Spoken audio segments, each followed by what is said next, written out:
Bonjour à tous. Alors, voici ma conception, ma compréhension du sujet que j'ai donné. En sachant que je remercie Jordi. Jordi, tu es le seul à avoir fait une vidéo. Merci de m'honorer. Et surtout que tu dis des choses très intéressantes. Donc, je t'encourage à faire les vidéos. Et j'encourage aussi à ceux qui aussi ont déjà fait des vidéos sur des sujets à continuer parce que c'était vraiment très édifiant et vraiment je vous encourage à continuer même de votre côté. Donc alors je vais donner le verset 1 Corinthiens 12 versets 23 à 24. Donc mais bien plutôt les membres du corps qui paraissent être les plus faibles sont nécessaires, ceux que nous estimons être les moins honorables du corps, nous les entourons d'un plus grand honneur. Ainsi, nos membres les moins honnêtes reçoivent le plus d'honneur, tandis que ceux qui sont honnêtes n'en ont pas besoin. Donc, Paul fait une comparaison par rapport à un corps physique et le corps du Christ, les membres du corps physique et aussi par rapport à des membres du corps du Christ, d'accord? Donc la question que je posais, c'est qu'est-ce que signifient les plus faibles, les moins honorables, les moins honnêtes dans le corps du Christ? Et pourquoi sont-ils si utiles dans le fonctionnement du corps? Donc déjà, je vais commencer par le début. Quand je lis le passage, mais bien plutôt les membres du corps qui paraissent être les plus faibles sont nécessaires. Et ceux que nous estimons être les moins honorables du corps, nous les entourons d'un plus grand honneur. Ainsi, nos membres les moins honnêtes reçoivent le plus d'amour, tandis que ceux qui sont honnêtes n'en ont pas besoin. La question que je vous pose, c'est quand je lis ce passage-là, est-ce que vous vous sentez concerné quand je parle des plus faibles, des moins honorables, des moins honnêtes? Quand je parle de ça, est-ce que vous vous sentez concerné? Est-ce que ou bien quand je parle aussi, tandis que ceux qui sont honnêtes n'en ont pas besoin. Donc, est-ce que vous arrivez à vous identifier par rapport à cette description? Où vous vous situez? Le plus souvent, je pense que, honnêtement, les gens vont se situer tandis que ceux qui sont honnêtes n'en ont pas besoin. Donc, en fait, on a tendance à se catégoriser comme normal, comme ceux qui sont honnêtes. Et du coup, on a déjà une opinion assez forte, assez claire de qui sont malhonnêtes, qui sont les plus faibles et qui sont les moins honorables. Vous avez tous une pensée d'individus que ça concerne, cette présentation concerne. Le problème vient du fait que vous vous sentez, vous vous sentez honnête. Le problème vient de là. Le problème ne vient pas des autres. Vous savez, la question, je vais répondre à la question, comme ça va ramener à l'explication que je veux donner.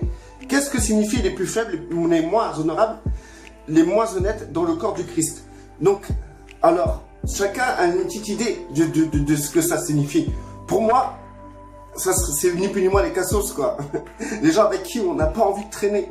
Les gens qui sont carrément, genre, ils te parlent 5 minutes, t'en as déjà marre, t'as une migraine, quoi. C'est les gens, vraiment, ils comprennent rien. T'as des gens qui sont déjà intelligents à l'origine. Lorsqu'ils viennent à Christ, ils utilisent leur intelligence pour étudier la Bible. Et t'as des gens qui sont, j'allais dire un mot, mais je vais pas le dire, mais qui ont un problème, qui ont un grain, qui leur manque une case. Et quand ils viennent à Christ, il leur manque toujours une case. C'est des gens qui vont rien comprendre de la Bible. Ils vont comprendre les versets les plus simples. Mais ne leur parlez pas de théologie parce que vous allez les perdre. Et eux, quand ils vous parlent de théologie, vous allez rien comprendre non plus. Donc du coup, toutes ces personnes qu'on a du mal à supporter parce qu'ils ont une mentalité tellement différente. Par exemple, moi, quand je vais dans une assemblée, les gens me voient avec des locks, des dreads, et directement, ils ont déjà leur opinion. Et c'est comment dire, je suis une personne moins honorable que celui qui est en costard cravate. Donc, dans ces cas-là, moi, je me considère parmi les moins honorables, les plus faibles, parce que malgré que je fais des vidéos, je suis faible. J'ai du mal à avancer dans la foi et surtout, j'ai des combats énormes et parfois j'en perds et parfois j'en gagne. Et souvent j'en perds plus que j'en gagne. Et c'est une marque de faiblesse. En contraire, c'est le contraire. Même des pharisiens au temps de Yeshua, ils avaient plus de combats gagnés que de combats perdus. Parce qu'ils marchaient droit et ils étaient structurés dans leur manière de vivre leur religion. Et donc aujourd'hui, nous avons aussi des religieux qui sont très structurés. Et moi, quand je suis à côté d'eux, je passe pour un cassos. Complètement. C'est vrai. D'ailleurs, quand je vais dans une église, on cherche à m'évangéliser. C'est vrai, hein. Du coup, pas mal. Il y en a qui arrivent vraiment à me faire croire en Christ, quoi. Ils sont pas mal. Franchement, rien à dire, quoi. Mais bon, j'ai du mal à leur faire croire que je crois déjà en Christ et que je suis né de nouveau. Et quand je leur dis que je crois en Christ, que je suis né de nouveau, pour eux, ils ont l'impression que je leur parle, que je parle juste comme ça, que je ne sais pas ce que je dis. Et donc, les moins honnêtes dans le corps de Christ. Donc l'honnêteté, je pourrais pas faire une définition de l'honnêteté, je suis pas là pour philosopher ce mot. Être honnête, ça veut dire quoi? Alors si vous voulez avoir une bonne définition d'être honnête, allez voir la vidéo de Jordi, il a assuré, question définition, il est pas mal, quoi. Question exemple, hein, vraiment, question exemple, il est pas mal. Donc allez voir sa vidéo et vous aurez une bonne définition du mot honnête. Et moi, donc, le plus souvent, lorsqu'il a décrit plusieurs choses dans sa vidéo, je me suis senti concerné. Et oui, je fais des vidéos et puis voilà, quoi. Maintenant, la question suivante, c'est simple. C'est, en fait, j'ai deux questions dans une question. Alors, c'était qu'est-ce que signifient les plus faibles, les moins honorables, les moins honnêtes dans le corps de Christ? Et pourquoi sont-ils si utiles dans le fonctionnement du corps? D'accord. Déjà, il compare ça avec des membres de notre corps. Je ne vais pas vous faire de dessin, mais il est vrai que les membres que nous considérons les moins honnêtes et aussi les plus faibles et les moins honorables sont totalement utiles. Sans ça, on serait dans le caca. Donc, la question suivante, c'était pourquoi sont-ils si utiles dans le fonctionnement du corps? Pourquoi les personnes les plus faibles, les moins honorables et les moins honnêtes sont utiles dans le fonctionnement du corps? J'invente rien, c'est dans le verset. Écoutez, ainsi, mais bien plutôt, les membres du corps qui paraissent être les plus faibles sont nécessaires. D'accord? Et ceux que nous estimons être des cas sociaux, non, c'est pas écrit ça, mais ceux que nous estimons être plus honorables du corps, les moins honorables du corps, nous les entourons d'un plus grand honneur. Ok, ils sont moins honorables, ils puent le péché, ils puent vraiment la chair, et ils ont vraiment du mal, et ils puent tout court aussi, hein. Comment dire, nous les entourons d'un plus grand honneur. Je pense qu'il y a un souci quelque part, parce que quand je lis ça et ce que je vois, il y a un écart. Parce que aujourd'hui, nous considérons, nous honorons ceux qui sont honorables. Mais nous n'honorons nullement ceux qui sont moins honorables. C'est vrai, regardez, dans le monde chrétien, de la chrétienté, ceux qui paraissent très honorables, qui sont bien habillés, costard cravate, qui ont des noms, pasteurs, apôtres, etc. Et aussi, ceux qui ont de l'argent sont honorés dans le corps. Mais les moins honorables sont délaissés. Et si vous considérez que ce n'est pas le cas, c'est que vous avez besoin que Dieu vous ouvre les yeux. Donc, nous les entourons d'un plus grand honneur. Et donc, ainsi, nos membres les moins honnêtes, donc moins honnête, excusez-moi, quelqu'un qui n'est pas honnête, c'est quelqu'un qui ment, c'est quelqu'un qui dit pas la vérité, c'est quelqu'un qui a une double face, c'est quelqu'un qui est hypocrite, c'est quelqu'un de pas honnête, c'est ça. Allez voir la vidéo de Jordi. Donc, les moins honnêtes reçoivent le plus d'honneur. Ok, nous allons donner encore plus d'honneur à ceux qui sont moins honnêtes. Là, on comprend plus rien, parce que par rapport à ce que je vois, par rapport à ce que je lis, il y a vraiment un écart. Vraiment. Ces gens-là sont vraiment crétinés, quoi. C'est vrai. Je vois mal délaisser un pasteur qu'on met de côté et qu'on va, comme il est écrit, honorer, donner encore plus d'honneur à celui qui est malhonnête. Et qu'on va délaisser, et qu'on va honorer tout simplement un pasteur, mais on va encore plus honorer celui qui est malhonnête. Est-ce que vous voyez ça, vous? Moi, je vois pas ça, personnellement. Donc du coup, tandis que ceux qui sont honnêtes n'en ont pas besoin, etc., etc. Donc du coup, et pourquoi sont-ils si utiles dans le fonctionnement du corps? Donc la réponse est si simple, hein, toute une structure de conversation dans l'explication pour vous dire un truc qui est aussi simple.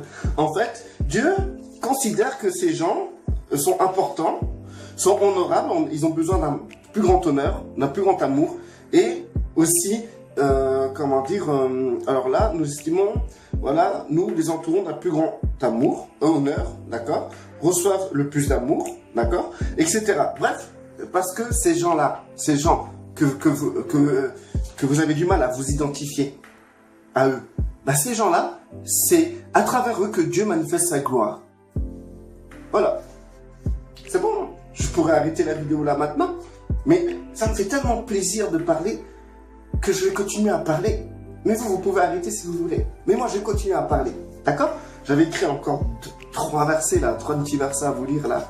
D'accord? Donc ces gens-là, c'est à travers ces gens-là que Dieu manifeste sa gloire. Dieu manifeste pas sa gloire à ceux qui sont honorables, qui sont déjà honorables, qui sont d'un niveau intellectuel incroyable, qui étudient leur Bible, qui connaissent les versets par cœur. Dieu manifeste pas sa gloire à travers eux. Dieu manifeste sa gloire à travers les cassos. Donc, 1 Corinthiens 12, versets 27-29, d'accord? Vous devez lire le chapitre 12 de 1 Corinthiens, c'est tout un chapitre. Donc moi j'ai pris quelques passages de ce chapitre, mais ce chapitre il est parfait et franchement, si vous arrivez à le comprendre, à le mettre en pratique, vous avez déjà quelque chose en plus de la majorité du monde chrétien, etc. quoi. D'accord? Même de toutes les religions qui existent sur Terre. Vous avez atteint un niveau incroyable par rapport à eux. Hein. D'accord? C'est le niveau de la gloire de Dieu, de la compréhension de l'amour de Dieu et surtout de la compréhension du plan de Dieu. D'accord? Ces gens-là, ces gens qu'on considère comme des cassos, c'est pas, ils sont pas hors plan de Dieu. Ils sont dans le plan de Dieu et c'est eux, à travers eux, que Dieu se manifeste. Donc, 1 Corinthiens 12, verset 27-29. Donc, mais Dieu a choisi. Donc, c'est pas n'importe quoi ce que je vous dis. Quand même, et même Paul vous le dit, il le dit clairement. Mais Dieu a choisi. Mais Dieu a choisi les choses folles du monde pour confondre les sages.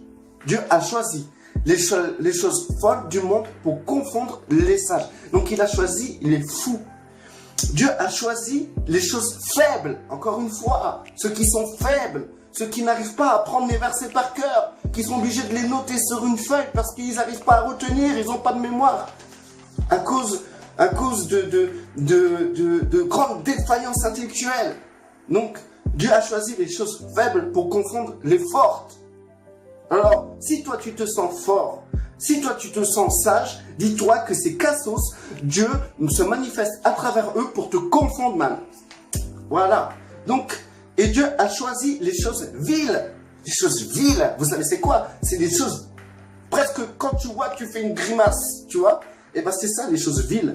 Les choses viles du monde et celles qu'on méprise. Donc, celles qu'on méprise. Donc, dis-toi que lorsque tu vas mépriser une personne, parce qu'elle paraît vile, faible, malhonnête, et ben dis-toi que Dieu l'utilise pour t'enseigner. Donc voilà, les mondes et celles qu'on méprise, celles qui ne sont point, qu'on ne considère même pas, pour réduire à néant celles qui sont. Alors si tu es pasteur, apôtre, serviteur du Seigneur, si tu es, dis-toi que Dieu, dans son plan, a mis toute sa gloire dans ces gens-là, dans ces gens qu'on considère malhonnêtes, faibles, les moins honorables. Et il te confond à travers eux. Et c'est eux qui vont te dépasser dans le royaume des cieux. Donc si tu t'identifiais pas à travers les moins honorables, les malhonnêtes, etc., dis-toi et tout que tu risquerais d'être confondu par eux. Pardon, parce que j'ai des problèmes de langage. Enfin, que nulle chair ne se glorifie devant Dieu, tout simplement. Eh oui, c'est pas parce que tu connais les versets par cœur que tu seras sauvé, hein, mon vieux. Hein. C'est pas parce que tu connais les versets par cœur que tu es le favori de Dieu, hein. C'est pas parce que tu es un costard-cravate que tu t'appelles pasteur que tu es plus honorable. 2 Corinthiens 12, verset 9. Et il m'a dit, ma grâce te suffit car ma puissance, c'est Dieu qui dit à Paul, ma grâce te suffit car ma puissance s'accomplit dans la faiblesse. Qu'est-ce que vous comprenez pas par ça? Je me glorifierai donc plus volontiers de mes faiblesses, de mon côté cassos, afin que la puissance de Christ repose sur moi. Et 1 Corinthiens 1, 26, considérez frères. Ah ouais, j'avais écrit ça tout en bas là. Tout en bas, c'était une petite parenthèse et tout que je voulais faire. Voilà frère. Alors dis-toi que si tu te crois sage, etc., ou bien si tu te crois un peu supérieur que ces cassos, eh ben, voici ce verset est pour toi. 1 Corinthiens 1, 26. Considérez, frères, que parmi vous, qui avez été appelés, il n'y a ni beaucoup de sages, selon la chair, ni beaucoup de puissants, ni beaucoup de nobles. Donc, c'est-à-dire qu'il y a beaucoup de cassos, quoi. Voilà, ça veut dire ça. Alléluia, le Seigneur sauve les cassos. Donc, n'oublie pas, quand tu vas rencontrer un cassos, dis-toi que peut-être Dieu veut manifester sa gloire à travers lui. Hein. Mais bon, si Dieu t'a donné une plus grande intelligence, c'est peut-être pour t'en servir et t'en servir pour l'aimer. Donc, sers-toi de ton intelligence pour aimer.